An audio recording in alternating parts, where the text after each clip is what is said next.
flesh, power incarnate. I am the Dark Phoenix!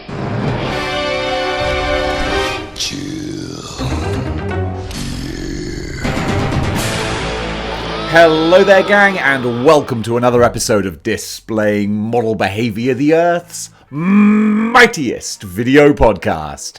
So take off your pants, crack a beer, and let's talk toys. Let's talk about the X-Men Retro Wave Dark Phoenix. Here she is, first of all, of course, looking resplendent in her retro packaging on top of the ludicrously expensive Spinatron 5000. And then we get her out and we have to judge, is this a worthy upgrade to the much sought after 2-pack, or is it kind of a half measure from Hasbro? Well, we're going to find out right now. It is kind of a half measure, but not entirely. The agony and the ecstasy, am I right? That's what collecting Marvel Legends is all about. On the surface, she's okay. She's almost like aggressively okay. It's kind of like Hasbro went, oh, you want an okay action figure? Here. You want pinless? Take it. Take this average action figure. The reason I feel kind of conflicted on it is because the original 2-pack one, it had some really lovely elements that they didn't recreate for this, and it's a shame because what's here is good, but then when you kind of compare it, like Hasbro seem to aggressively not want to give you a definitive version of anything. That way you got to keep buying. If they give you a figure that is perfect, then they're worried you're going to go, oh, well, I'll stop collecting now. And to be fair, the business model seems to be working as illustrated by the action figure in my hand, which I paid good money for. Thing is, pinless body, great, that's nice. But also, I need to stop myself from doing that, because it's so easy to go, oh, well, it's pinless, so that's great. But actually, I mean, how great is this body? It's not that great. Doesn't have any kind of ab crunch. Again, it's all painted, and I know that Phoenix and the X-Men characters, all comic characters to an extent, are just painted. But I mean, one of these days, like, could you imagine if they just actually had like sculpted boots? Like, if these were just like raised just a teeny tiny little bit to actually look like actual boots, or the gloves make it look like a real human being wearing something. I know it's pie in the sky, but it's a nice thought. Isn't it? It's a nice thought. So really, her head sculpt is like a big thing here. And I think, yeah, what disappoints me from the 2-pack is that the 2-pack had 2 different head sculpts. And, that's something I'd long for with every Marvel Legend. That should be standard. 2 different heads, different pair of hands, an accessory. For the price you pay, that's what you should want. This just has the one head.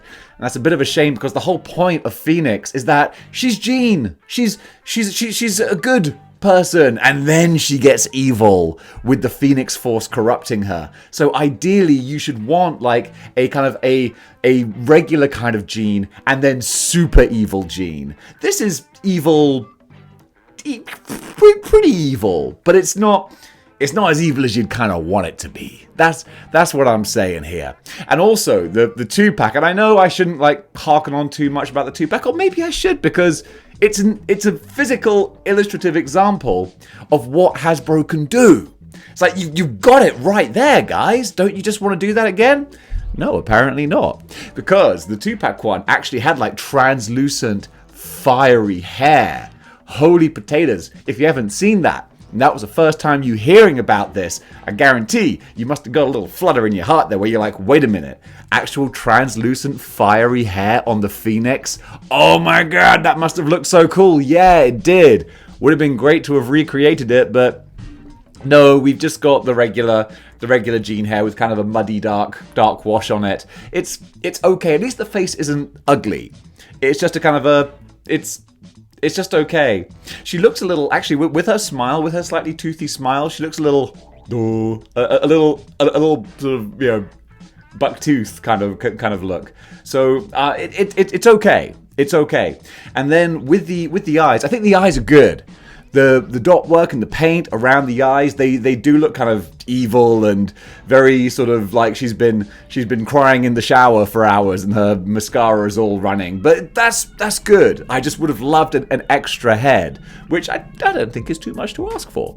And then the paint itself, like they've gone a completely different route from the original that had a nice kind of very dark burgundy kind of metallic kind of look. And I don't mind them changing up for the brighter, the more pop kind of look to it. I do feel quite positive about many aspects of this figure. I feel like she passes what I would call the shelf test. When you see her standing on the shelf, your eyes are drawn to her. Why? Because Hasbro made a good decision, I think, with this more plain, bold kind of red. Now, personally, aesthetically, I actually prefer the 2-pack darker burgundy metallic red. I think that looks more sort of intense. But if you're looking for something that's more kind of pop art, that's going to sort of leap off the shelf, this fits that bill really nicely because that red is so bright and vibrant. And the yellow that Hasbro have struggled with a lot recently, getting kind of a ugly greeny yellow. This yellow is good. This is a nice, really solid yellow color. This is a fiery kind of sun. I really like from a distance, I think that this kind of leaps off the shelf. So those are some really strong points. So it's when I go into closer kind of inspection, I start to find a few cracks. But just at like an initial glance, just like on the original reveal, I thought to myself, you know what? That's a nice looking Phoenix. That's going to make a lot of people happy. Is it better than the original one though? That's where I start to get a little bit less certain. It still just feels like I kind of want more from my action figure. The painted buck with the fresh head, and it's not even that much of a fresh head. It's just a lot of sort of reuse. Is what I'm trying to say. I want to find more nice things because this was like a highlight for me for expectations of the wave. I was like, oh, okay, like this is a good reason to get the wave.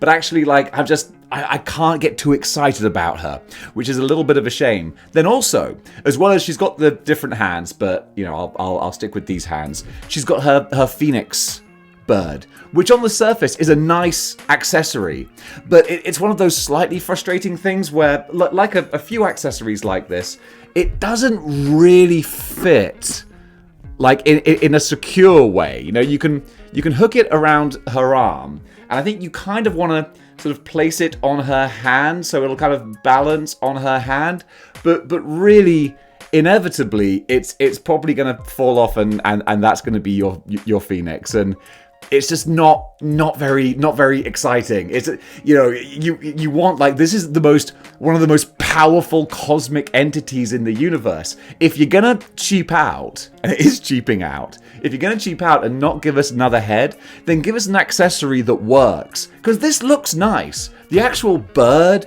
here, the sculpting of it looks really pretty. But imagine, if you will, if they continued the Phoenix tail a little bit longer so it could actually wrap around her body slightly. How much cooler would that be to see a fiery tail go around the body, which would then hold it in place? That would allow it to hook in place. Then it could go on her arm and it's not going to fall off and shift because it's got the anchor around her. That would have worked so much better. Would have taken like an inch or two more plastic to do that. And they were like, nah, it'll be fine. It's not really, because it just doesn't really, it doesn't fit as an accessory. You can balance it, but it's a balancing act. It's a balancing act that I just feel like you could have done slightly better. That's all I'm saying. You could have done slightly better with it. So yeah, that's the Jean. I'm pretty sure we've covered most of the angles on it. She's got the belt as well, as a separate piece there, and it sits quite nicely. One thing I do like about it is that you can actually move her, move her legs and position her, and actually the belt will still sit relatively comfortably around her midsection. It doesn't raise up too much or anything like that. So that's kind of good. I dig that. But on the whole, it feels like this is a remaster, so to speak, of an action figure that came out several years ago.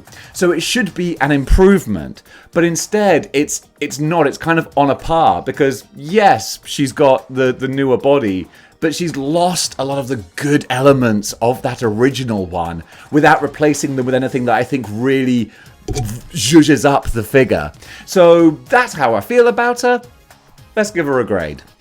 So, as a final grade for the Retro Phoenix, I'm going to give her a 4.5 out of 10. Slightly below average because she only has the one head and the accessory doesn't really sort of do as good a job that it should be, that it's designed for. So I feel she does fall into that average kind of section, but it's the lower end of average. And that does it for my review of Jean Grey. Guys, what do you think? Oh, excuse me. The Phoenix. Guys, what do you think about Phoenix or Dark Phoenix?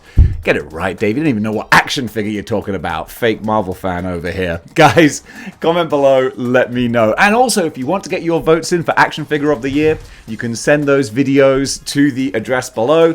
Little 10 to 30 second clip telling me what your Action Figure of the Year is, and it will go into the Christmas special. Gang, thank you so much for watching, and until next time, keep displaying model behavior.